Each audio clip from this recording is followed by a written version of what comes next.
The 1st of June, Rabbi Levitt, Gemora.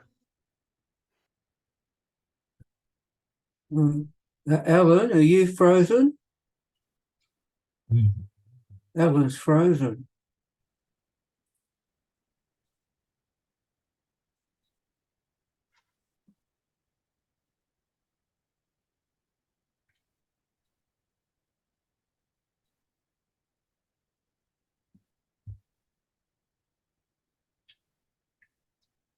Okay.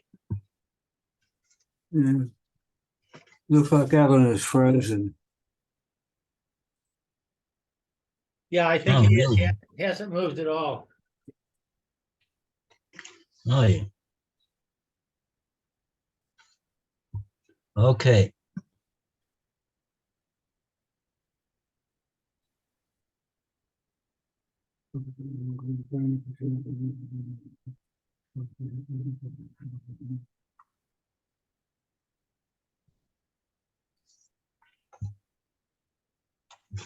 Okay, so there's a lot of discussion on this.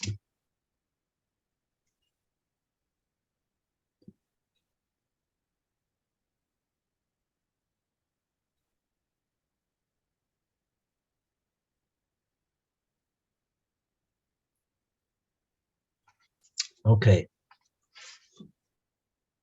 All right. So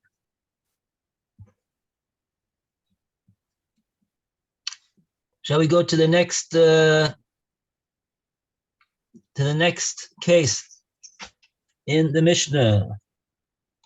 Mishnah continues on the bottom line of 108b. Omer Lebno.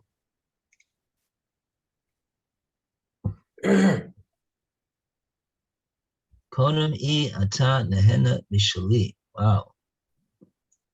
Okay, so Roy, you want to read the Mishnah? Omer Lebno. Omer Lipno Kona I Ata Nehege Mashali, regarding one who says to his son, Konam. What's Konam? If you benefit from what is mine, im ma mas Yeroshenu. If he dies, the son inherits him and may derive benefit from the inherited property. Turning over to 109A1. Hooray! Hey, hooray for page 108b. Okay. Wow. Baruch Hashem. Over Muso, if, however, he declares his property prohibited to the son during his lifetime and after his death, Immeisla Yeroshunu, then if he dies, the son does not inherit him. V'yachavi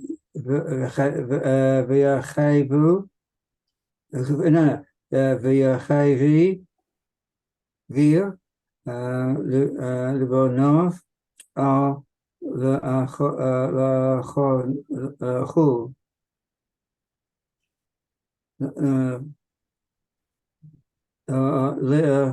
le'achav, and he must return his portion of the estate to his father's other sons or his father's brothers. Im ein lo, and if he does not have anything to eat, Levitt, he borrows money for food.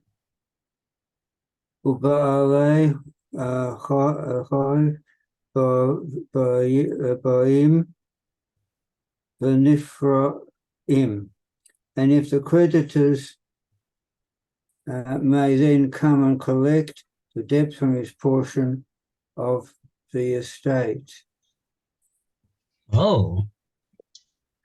But that must mean the portion that the brothers have? No, Okay. No? don't think so. Because if he had it, he's supposed to give it to the brothers, give it up, and if he does that, then the brothers must have his bit. So the creditors must take it from that. Oh, well, yeah, correct. They, in other words, let's say there was 5 sons, and each one got 100,000. Oh, Alan is Off. coming in. Oh, yeah, again. So now, since the father made this, it's real. What it really is, it's a type of a neder, nidre iser. This is a whole masechta of nedorim. He basically made a neder that he's answering his son from having any hanoah from his properties, and if he does so without specifying that it's also after his death, so it could even be after that he won't get any Yerusha from it either. So that's the case over here, that he said b'chayv moso. He did it. He made the prohibition in his lifetime, for his lifetime, and also after his death. And so therefore, when he passed away, this son doesn't get any Yerusha. He has to give it back to if he received it, he's got to give it back to the other brothers. But if he doesn't have what to eat, so he could borrow from creditors. So he'll borrow, somebody will lend him money, and those creditors, how are they going to get paid? This guy doesn't have any money, but they will be able to get paid from this son's chelik of the Yerusha. So if he was entitled to 100,000 in the Yerusha, and that 100,000 was distributed amongst the other 4 sons, so each one of them, in other words, is each one of the other 4 sons has an extra 25,000. So that's where these creditors, they can go and get their payment from that portion of the from this son's portion of the Yerusha, and that's not considered to be a violation of the neder that the father made, because the son is just borrowing money, and the creditors are getting paid from property which is now belongs to true. It belongs to them, but it was what was supposed to go to would have gone to the son had it not been for the neder. Okay. Now we have some Rashis over here.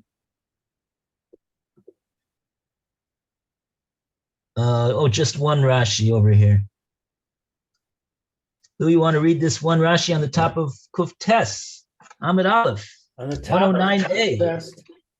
Im Mace Lo Yarshu, that one? Yeah, B'chayev u'b'mosov im meis lo yarshenu. Yeah, Yeah, it's a little bit confusing. it looks like there's okay, so B'chayev Uvemoso is part of Dibur Maskil? Yes, because that's the Okay. those are the words of the Mishnah. Yeah, okay. So in life and in death,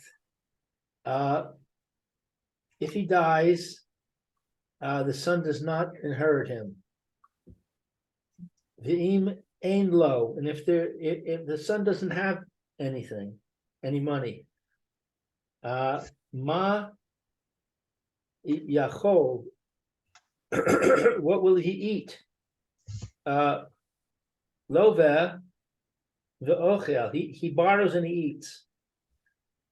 U'ba'ale chov, and the creditors, be'in v'nif ra'in, min hayerusha es chelko. So the creditors, ba'in is to come. They are I don't know what ba'in v'nifra'in is. yeah, they bind it's an expression. They come and get they're going to be able to come and get paid back on the loan that they made. Min hayerusha From es the chelko. inheritance, from his portion of the inheritance. Yeah. So he can't touch his portion of the inheritance, but they can. Right. Right. Right. This is saying, yeah, he can't. I mean, he could go to the. Right. This is probably what he would like to do. He would like to go to one of the other four brothers and say, "Listen, brother, I don't have what to eat. Can you lend me some money or give me some money?" And he says, "Forget it." And so, in that case, that he can't get it like that directly from the brothers, so he can borrow, and then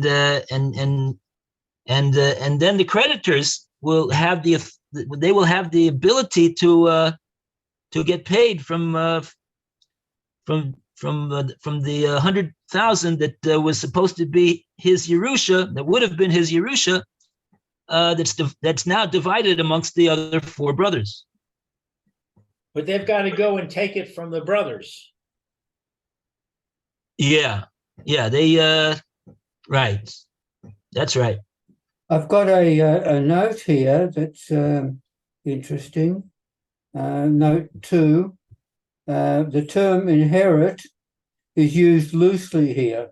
In fact, the son does inherit his share of the estate. He is forbidden, however, to benefit from it. The Mishnah intends merely to strike a contrast between the previous case, where we say that the son inherits, meaning that he is like any other heir and may benefit from his inheritance, and this case, where he does not inherit, meaning that he may not benefit from the inheritance. The references are Ran and Nadarim. Uh-huh.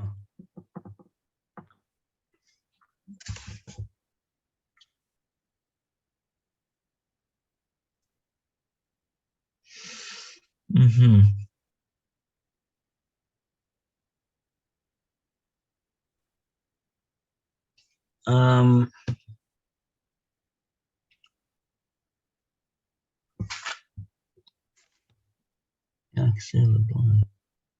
So apparently if he's forbidden to benefit from it, then how can the creditors take money from that to pay off his debt? Because then he's benefiting.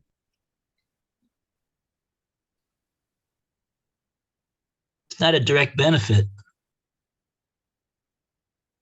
He's borrowing money to for his needs, and so the creditors are getting paid from that money that he was not allowed to to benefit Yeah. from, but that's not his direct benefit. Uh-huh. Um,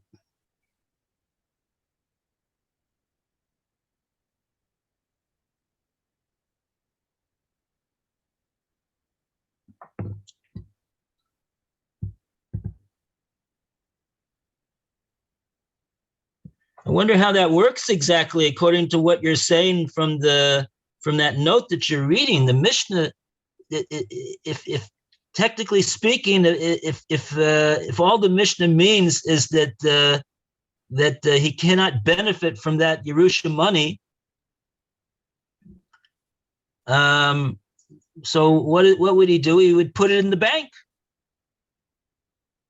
Why does the Mishnah say he has to give it to his brothers? Really, it belongs to him, but he's not allowed to have any benefit from it. Why would he, if it belongs to him, why would he have to give it to his brothers? The Mishnah says, "V'yakzir lebanov, o liechov."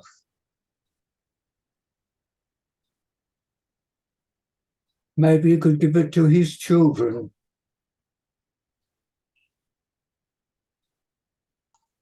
Well, according to the Ran, I would understand that, but that's not what the Mishnah says. The Mishnah says that Yakzir Lebanov, it's not his sons, it's the sons of the father, unless the Ran will say that that's what it's referring to. Why would it say Yakzir?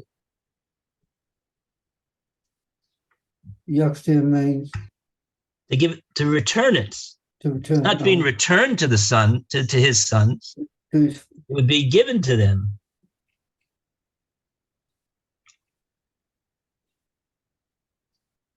Mm-hmm.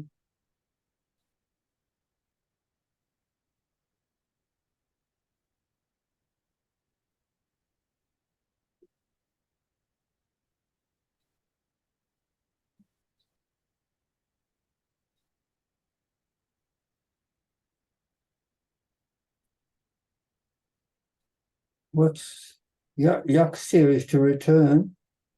Yeah. So it's not a mistranslation.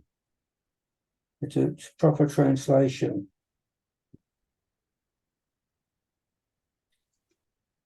Let's see. I also have a note here with the Ran. V'zen nechlek alav haran b'nedorim. Because of sheyesh Yerusha b'isurei hanoah. Ela she'asu lo lahanos mehem.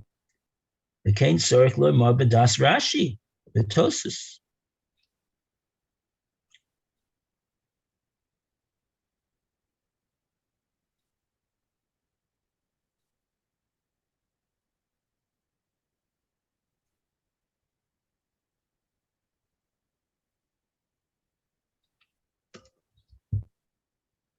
So that boils down to what?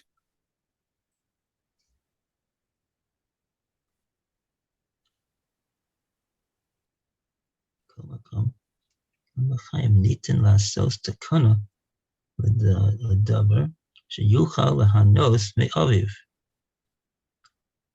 Kevin she'ein ha'av rotze lahanoso ein lasos neged ritzono.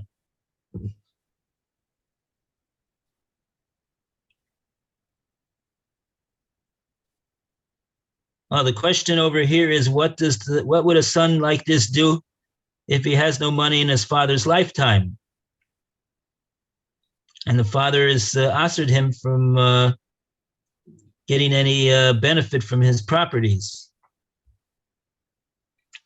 Can he borrow money and they send the collector after the father?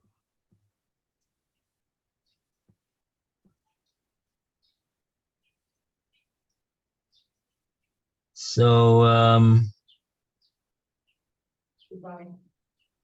Have a good day, Judy. Makom gam b'chayim. Afshem medubar kan hu achamos ahav. Even though what the Mishnah is talking about over here, this is apparently a subject of Tosfos over here in Tosus it says Balei Chov Boin V'Nifroin.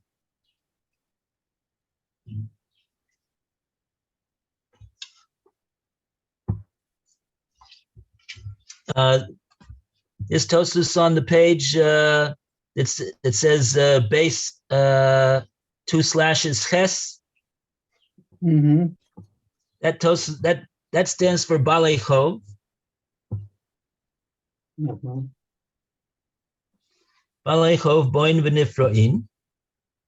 Says Tosus Achamisa. That's what the Mishnah is talking about. It's talking about a case after the Misa of the father. But Tosus says Ve'afilu b'chayav havishari b'kiyai gavna. But in truth, this would be possible for the son even in his lifetime to do exactly like that. That would be permissible for him.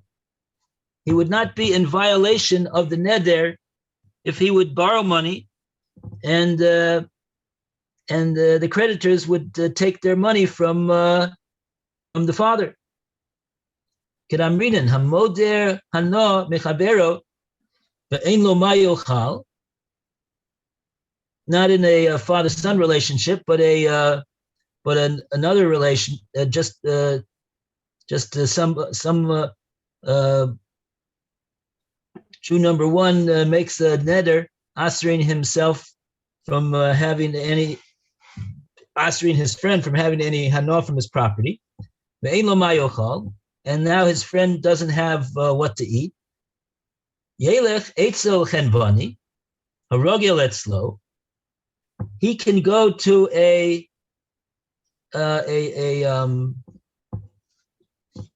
chenvani,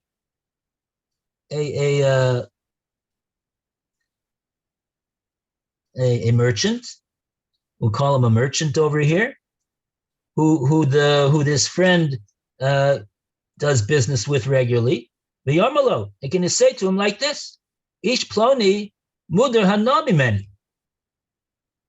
This person that you generally have a connection to and do business with, he answered me from having any hana from his properties. Ve'ein lo ma yochal.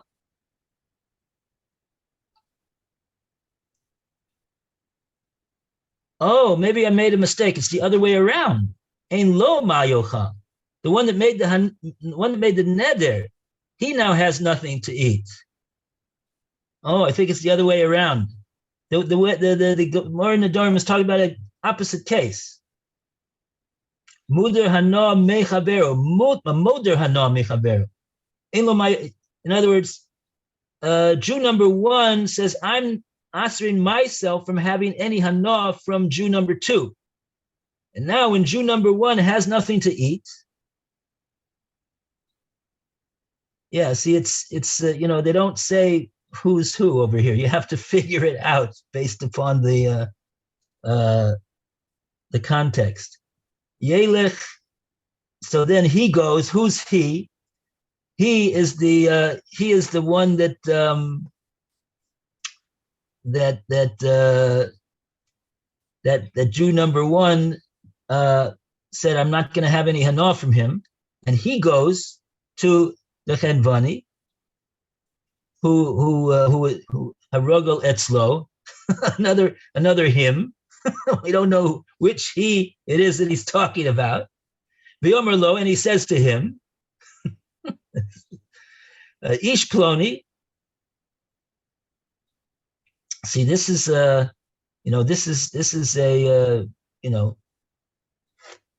there's a lot of work over here for Art Scroll to do over here. They can make all sorts of books and perushim over here just trying to clarify who's the he. Each time Tosus uses the word he. Who's he? Okay. Sometimes you talk to somebody who says, she said that so and so, he said that so and so, and you're wondering who's he? Who's she? You don't know. You don't know what they're talking about. The Tosfos does this all the time, and the Gemora does it all the time. So Yes, they're it's in a good. bit annoying. You shouldn't think badly on them. They're in good company.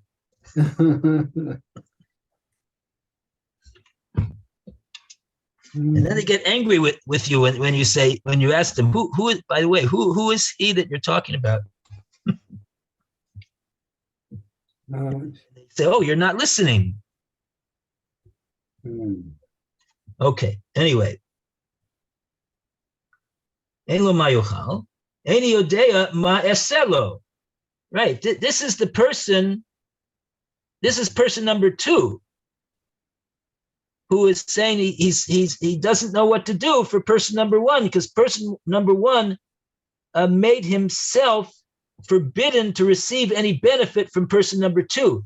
So now person number 2 is trying to help person number 1, because he knows that person number 1 is in a bad way.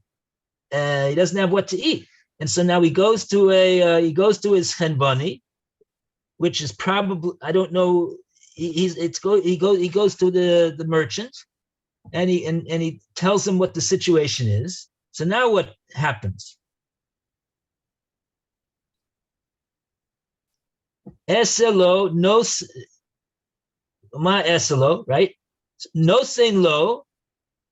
So the chenvani, I guess, will give to him. Bava notel mizeh.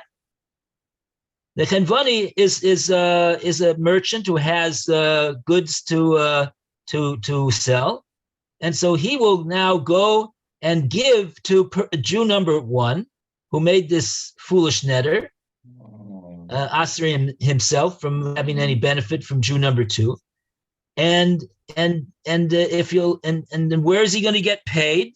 He's going to get paid from Jew number 2. Well, now Jew number 2 is the person that Jew number 1 said he's not going to have any benefit from. And yet, the Gemora here in the Nedarim is saying that this is a permissible solution to the problem over here. Ela lefi shezeh ein rotze sheyahana mimenu klal v'chayav ve'ein yochol lasos takona ela midaito v'hada tani hacha im ein rotze kedekatani reisha. Okay, Tosfos getting very involved in this over here, but in any case, you see that that's what Tosfos says. If you'll ask about this Mishnah, how is it that the creditors can go and collect? Isn't that regarded as a benefit that the son is getting over here? Tosfos says, well, that's exactly what happened here in the Gemora Nedarim. And not only that, says Tosfos, that what happened in our Gemora, which is only talking about after the death of the father, would even be permissible in the lifetime of the father for the son to do. It wouldn't be regarded as being in violation of the neder.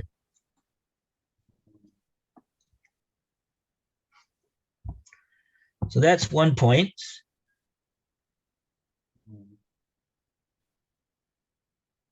So if you want to know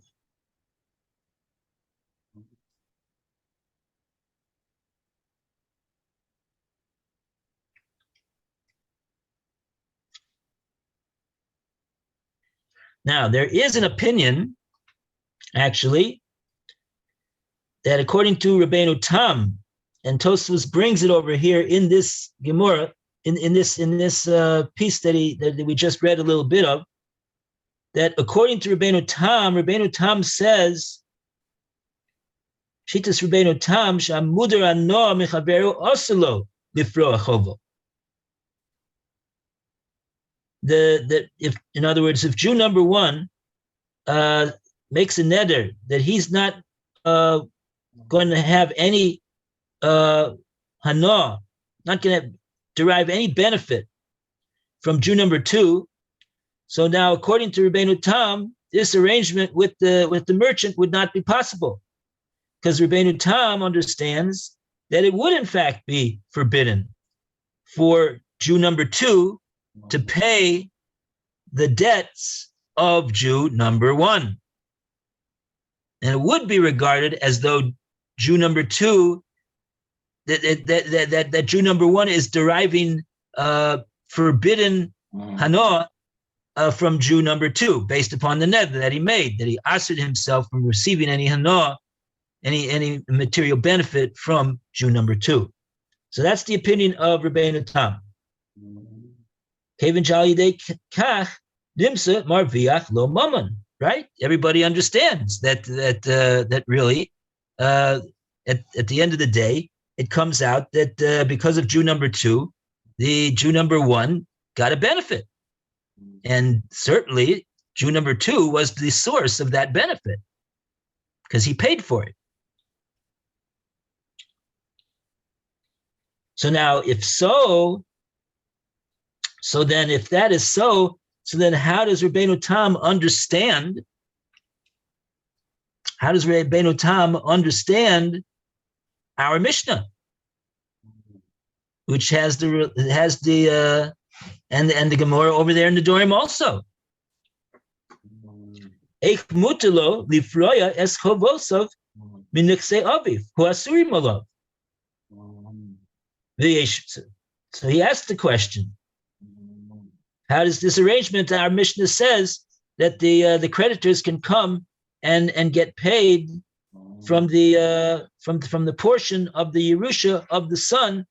The father assered that there should be no there should be no hana from his estate to this son.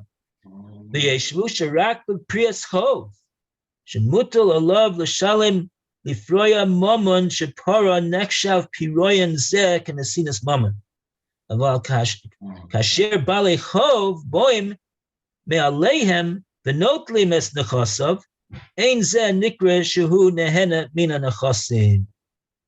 So Tosfos answers for Rabbeinu Tam, or Rabbeinu Tam himself answers that there's a difference between this case in the Dorim and the case in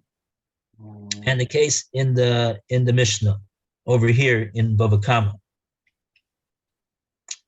Yeah, what's the difference? He says that in regard to the payment of a debt, shemutal olav l'shalem lifroya mamon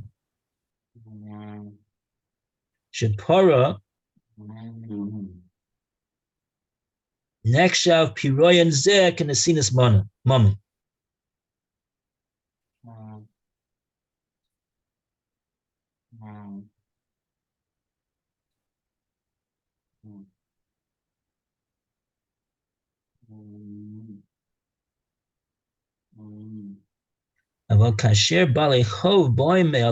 They're going on from their own accord, and they're taking his nechasim. That's not regarded as that he's benefiting from those nechasim. So it can be done. I think the difference that the Rabbeinu Tam says is that in the case of the Gemora Nedorim, Jew number 2, he was arranging the whole thing. He was telling the merchant, go and give to Jew number 1, who's not allowed to have any hana from me, and I'll pay for it. So that arrangement cannot be made. But over here, the Mishnah is not talking about that. The Mishnah is talking about that the creditors, they loaned money to this son, and they're coming on their own accord and taking from the his chelik of the Yerusha. So since they're coming on their own accord, and it was not something that was set up by the son himself, that's not regarded as that the son is taking benefit from the forbidden benefit from the properties of the Yerusha. So the creditors arranged the loan for the son, and when the time came, they came to collect it from his Arusha. Yeah, but they in other words, they came on their own Yeah. to collect from those properties that On their own initiative. yeah, it's not something that the son arranged.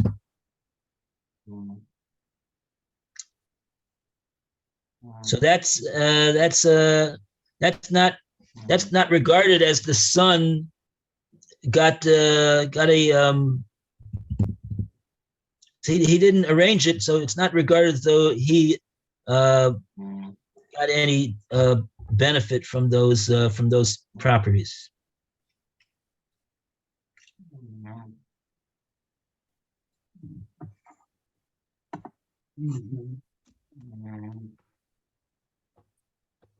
Okay. Rajma says something different. Oh, that's no. Self-image. Oh, sorry. Yeah, sorry. the Rajba says if he gives to the sons, if he gives to the other sons, to the other inheritors, Arehu Yorsho.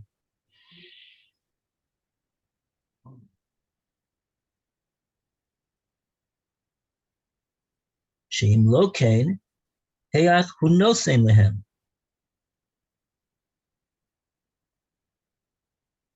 If it says that he gives to them,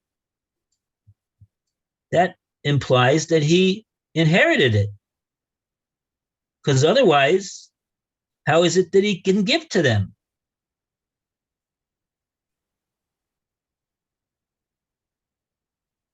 And furthermore, he says there cannot be such a thing as a Yerusha of items that are prohibited to the one who is inheriting. That's not that the Yerusha doesn't it's not effective. So according to the Rajba, it has to be that there wasn't really an actual Yerusha.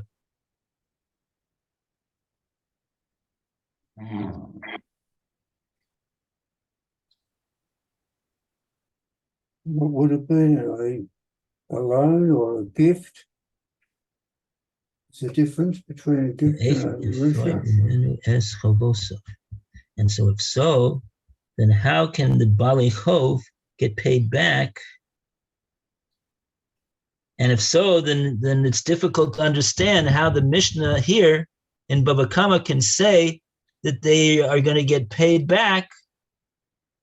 How are they going to get paid back from, how are they going to get paid?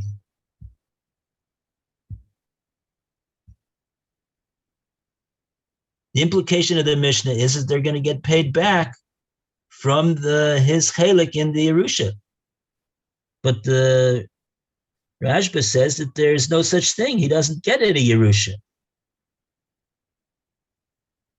But he gets the money.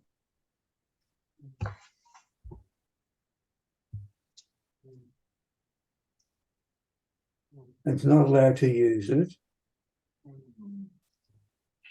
So the problem here is what? No, that's what you're reading from the note of the art scroll. That note argues on what the Rajba is saying. The Rajba says there's no such thing as an Yerusha like that. There's no such thing. The Ran says that there is a Yerusha with Isurei Hana. See that there's a legal question over here. Is there such a thing as a Yerusha of property which is usher to one who's yarshaning it? And so this is a machlokes between the Ran and the Rajba. Rashba says that since the property is forbidden to the son, there's no actual chalos. There's no the Yerusha is not effective in regard to the son. He doesn't actually yarshin anything at all, according to the Rashba. But the Ran is understanding that even though it is Asr Bahana to the son, there is a Yerusha. The only thing is that this property that he yarshin, he's not is usher to him to have any benefit from. So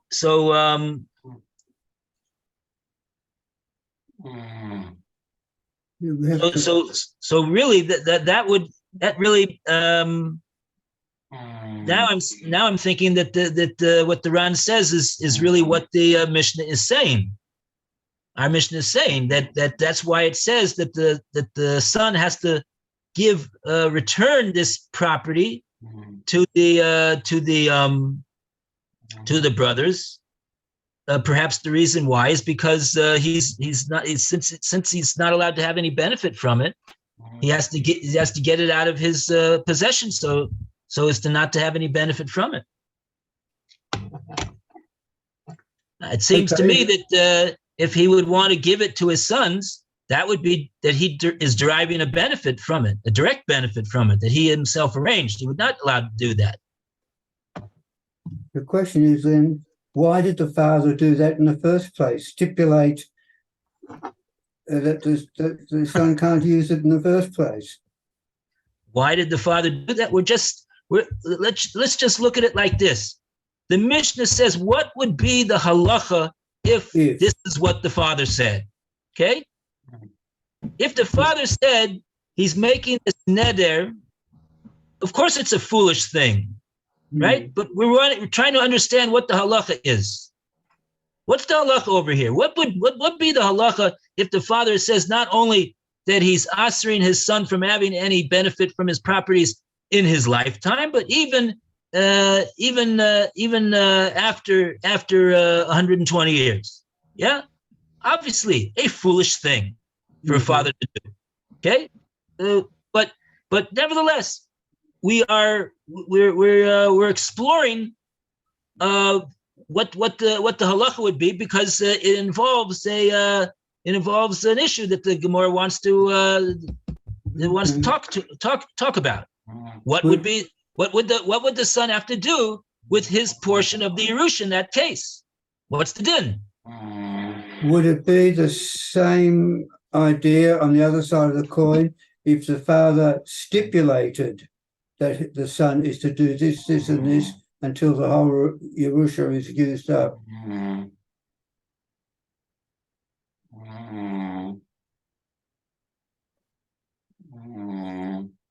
Well, the father is saying the son is not allowed to have any benefit from the properties. Right. So what if he's... Now we want to know what is called having benefit from the properties. Uh-huh. So the Mishnah says, you know what? It's not called having benefit from the properties if he just goes ahead and borrows money, and the creditors on their own come along and collect the Yerusha. However, we see from the Rabbeinu Tam that if he would arrange he